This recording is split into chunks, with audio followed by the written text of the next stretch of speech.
Čaute ľudia, dnes som urobil jeden recept za pár drobných zo zabíjačky. Urobil som bravčovú tlačenku. No tak sa poďte pozrieť, ako sa mi podarila.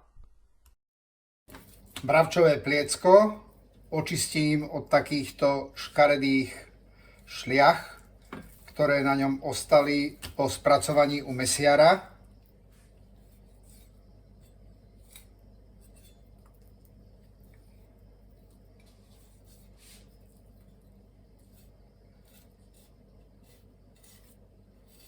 A rozrežem ho na menšie kusy.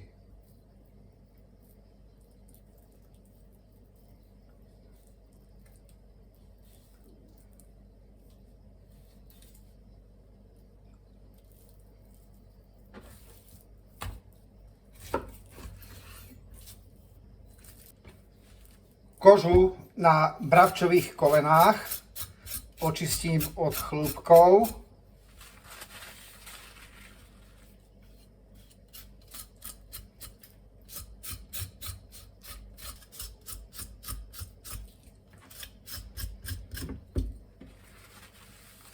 A koleno narežem z jednej strany až ku kosti. Potom sa rýchlejšie to koleno uvarí.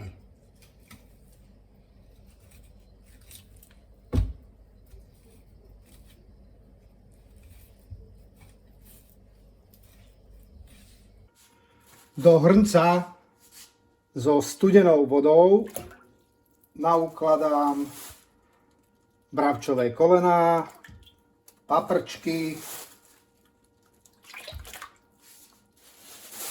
a samozrejme aj bravčové pliecko.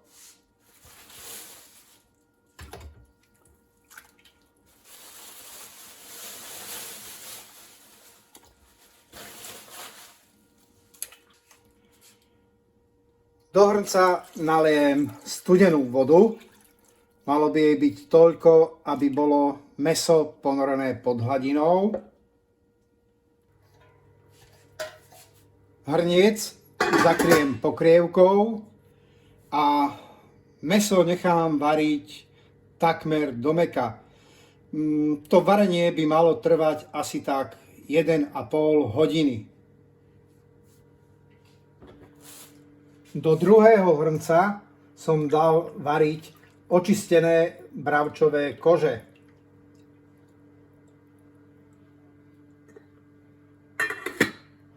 Hrniec som zakryl pokrievkou a kože nechám variť do úplného zmäknutia. Môže to trvať tiež asi tak 1,5 až 2 hodiny. Uvarené chudé mäso vyberiem z hrnca a nechám ho trochu ochladiť.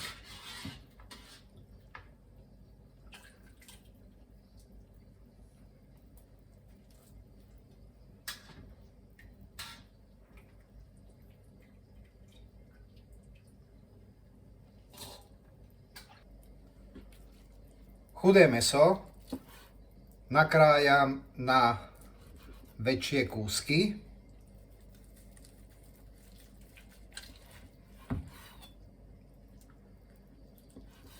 Tie väčšie kusy potom v tlačenke urobia krásnu mozaiku.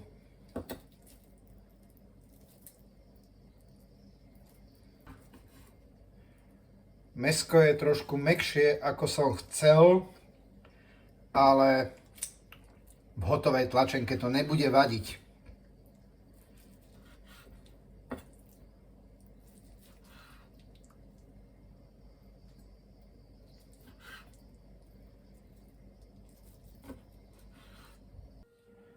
Bravčové kože som zomlel na 2 šajbe.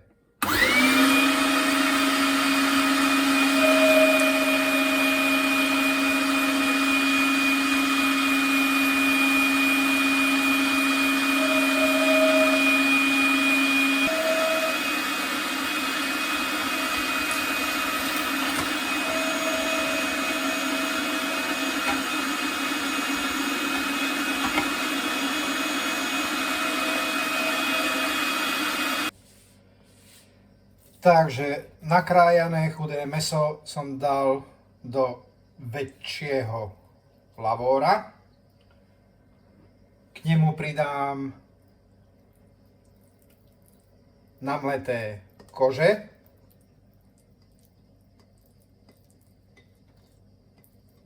A zalejem relatívne horúcim vývarom, v ktorom sa varilo chudé mäso.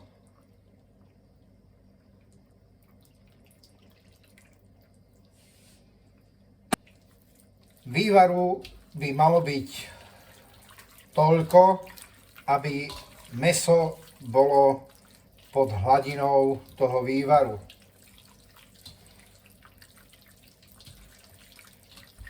A samozrejme všetko musím premiešať.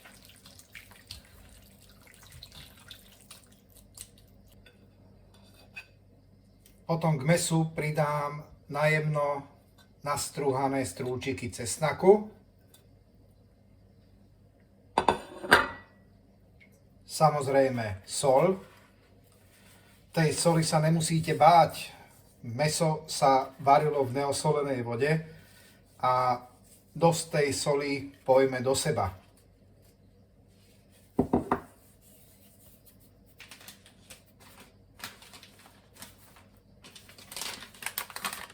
Pridám aj trochu zázvoru, asi tak 1 čajovú lyžičku.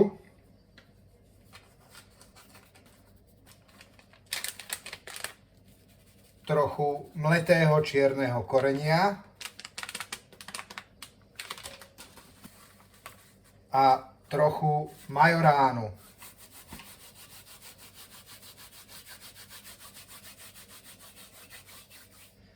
A samozrejme všetko dôkladne premiešam.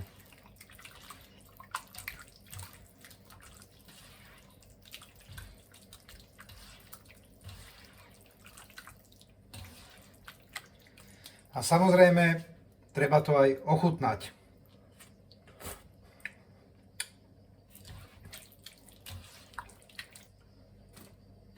Výsledná zmes by mala byť na chuť trochu presolená a prekorenená. Mne tam chýba ešte trocha zázvoru a trocha majoránky.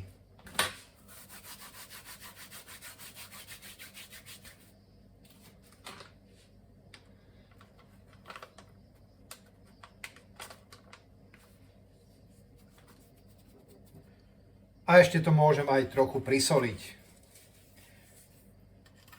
Každý si tú tlačenku dochutí podľa vlastnej chuti.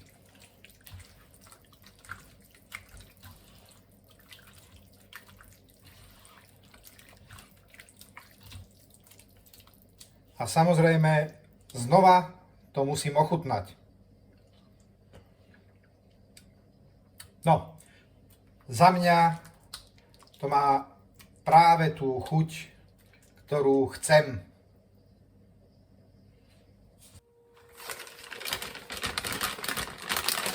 Okraj obalu som prehol na vonkajšiu stranu.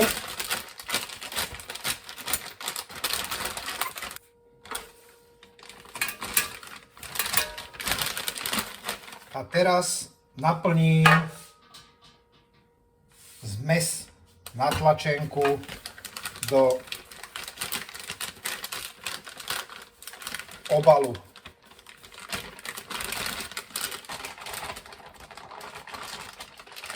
Takže obal na tlačenku mám naplnený a teraz ho musím uzavrieť. Predtým ho ešte niekoľkokrát zatočím.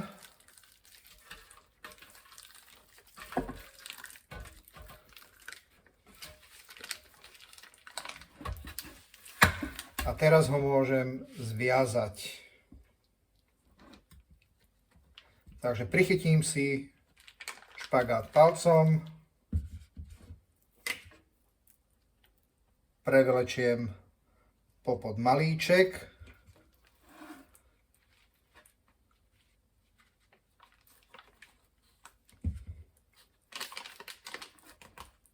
a zatiahnem. A toto môžem urobiť niekoľkokrát.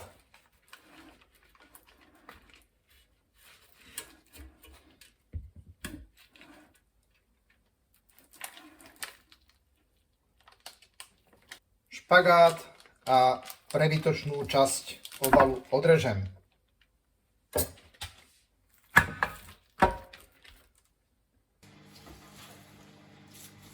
Vývar, v ktorom sa varilo mäso,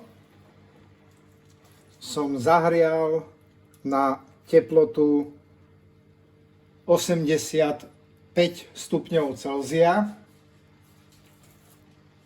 a teraz v ňom nechám povariť naplnené tlačenky, ktoré budem v rozmedzi teplôt 85 maximálne 90 stupňov Celzia variť 90 minút. Ovarené tlačenky som dal do studenej vody.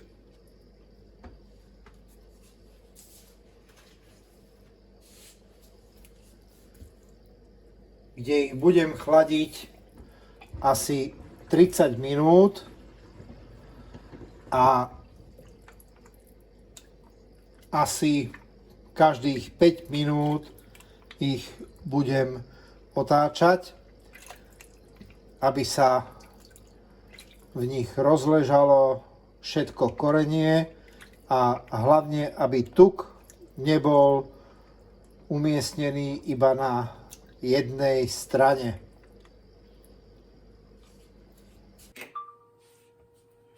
Vzduchové bubliny, ktoré mi vznikli v tlačenke, som prepichol špáradlom.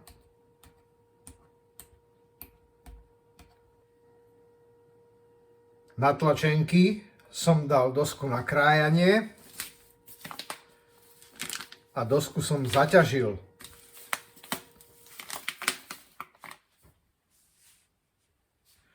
No a teraz tlačenky odložím do chladničky na 12 hodín. A máme tu ďalší deň ráno a ideme skontrolovať tlačenku.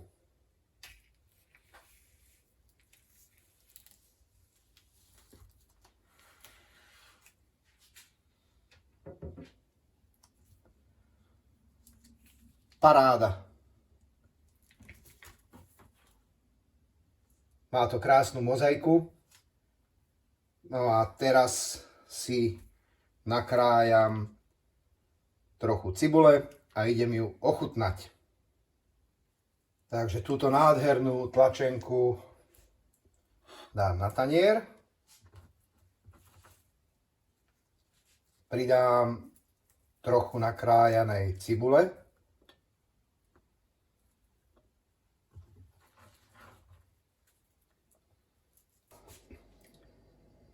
A všetko polejem trochou octu.